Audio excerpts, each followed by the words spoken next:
so many nations around the globe. It's about really impacting the way we work, live, learn, and play in every aspect of that.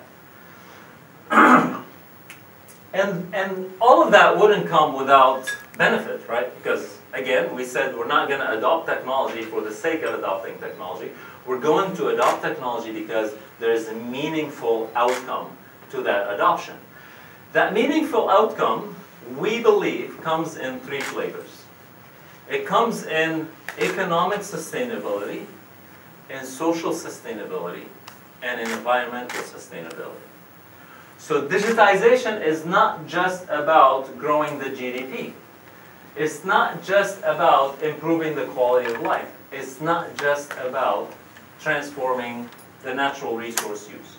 Now, we happen to live in a region that has the fastest growth in internet traffic, in mobile use, mobile device use, and in the adoption of mobile applications.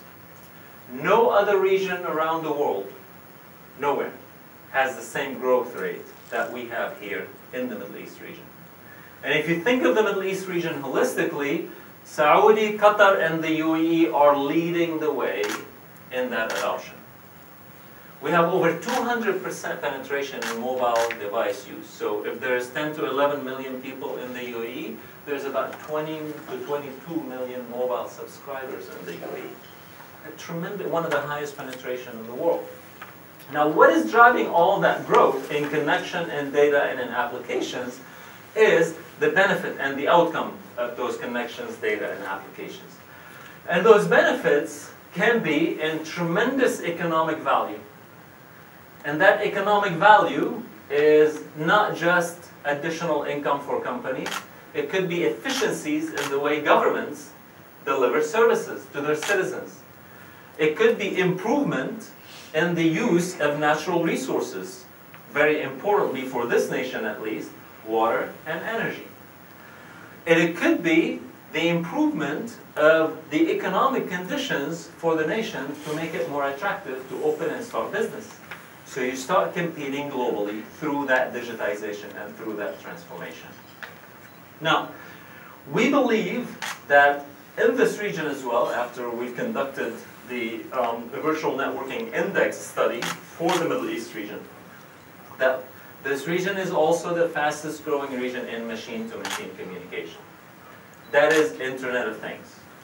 It's also the fastest growing from a fixed broadband connection and data use, mobile use, the use of digital TVs, the use of tablets, and, in fact, the use of sensors. In the next couple of years, we will see sensors deployed all around us. In fact, they already have been deployed around the city. There's numerous parking lots that have sensors that count the cars.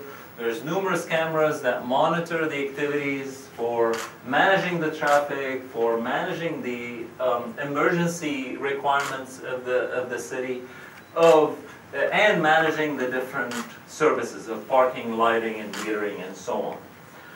There's going to be a tremendous adoption of mobile connections. We actually, in addition to the penetration, there's going to be a tremendous availability of services and applications. About 4 weeks ago, His Highness set a new goal for the government services. And he said, in 2 years from now, 80% of government services have to be delivered through smart applications. We don't want the citizen, the resident, and the visitor of Dubai to go to a Dubai government establishment. We want the government to come to the individual. We want to enable them to have their services at their fingertips. Now, the pace of change is much, much faster than the previous 3 decades. Much faster. And it's actually turning industries upside down. Now, I'll give you a simple example that we can all relate to. When Apple released their iPhone in 2007, when they had that first version, which if we go back to, by the way, I have one daughter who actually has the latest iPhone, but she also maintains her version 1 of the iPhone. She likes to be retro for some reason. And somehow she installed iOS 6 on it. Don't ask me how. But that first version of the iPhone dwarfed 30 years of experience of the top 5 players. In 30 years, none of them could come up with the idea of this device becoming the central focus point for the business user, the government leaders, the children, the friends, and a platform to communicate. It's not just about SMS and voice calls anymore. So 30 years before, and now those top experienced major players in the mobile industry needed to catch up. They needed to run so much faster just to catch up with this new little company that was experienced in developing personal computers, releasing this new platform.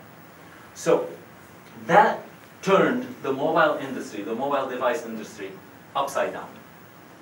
Now, when Amazon started their services, they turned the bookstore industry upside down.